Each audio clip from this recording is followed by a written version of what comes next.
Hard to believe we're already in the middle of the week, but it's Wednesday and we're getting closer and closer to divisional weekend action. Welcome into another postseason preview edition of the Strictly Stripes podcast. Mohammad Ahmad back at it with you after a day off with Mike Niziolek. Andrew Gillis will join us back tomorrow. And just to give you some injury updates as we've been following the Bengals offensive line, no Jonah Williams or Alex Kappa at practice on Wednesday. Neither of them practice. Again, as we mentioned, Zach Taylor said they are week to week. He didn't have any update on either of them, so we're going to see how the rest of the week plays out, but wouldn't be shocked if neither of them end up playing on Sunday, which leads to the discussion of Jackson Carman, who we've talked about since Sunday night's game. He will probably start at left tackle if indeed Jonah Williams is not good to go. Max Sharping and Hakeem Adeniji will stay on that right side. Sharping filling in for, of course, Kappa, Noel Alcons for the rest of the playoffs.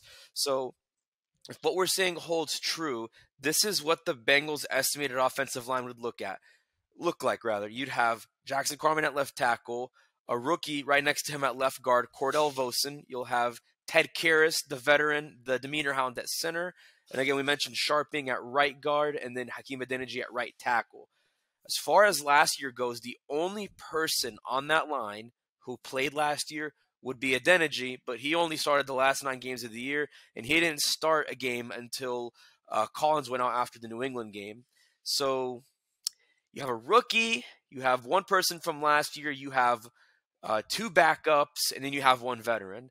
And not to make this sound bleak, but you have to consider that, again, people would have concerns because Joe Burrow was sacked 19 times in the playoffs last year, 4 times against Buffalo last week. That's only the 4th time this year he was sacked 3 or more times. And the other 3 games they lost, those other 3 games where he had 3 or more sacks, the Bengals lost those games to the Steelers, to the Browns, to the Cowboys. So you have the bad side of it, but I think there's also a case to be made that Burrow's throwing the ball quicker, Burrow's quicker with his feet.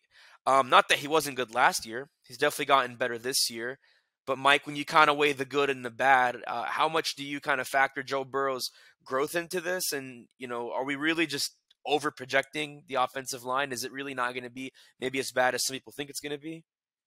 Well, it's hard to say. The coaching staff seems pretty confident, and they were happy, at least with what they've said, with kind of the performance.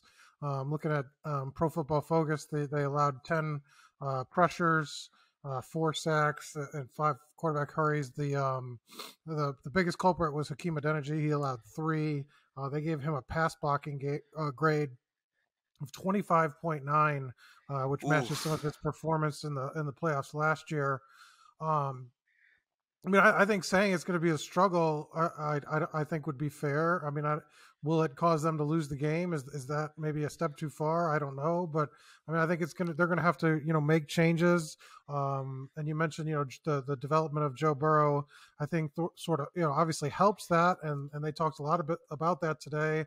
How much that makes a difference and how it makes the comparison to last year kind of unfair. So I think we'll see, and how much Buffalo wants to test them with blitzes, what their strategy is. Kind of the counterpoint to that. Obviously Baltimore has sent some pressure, but I think it'll be interesting to see how Buffalo kind of with the week to prepare what they decide to do. How do they decide to approach it?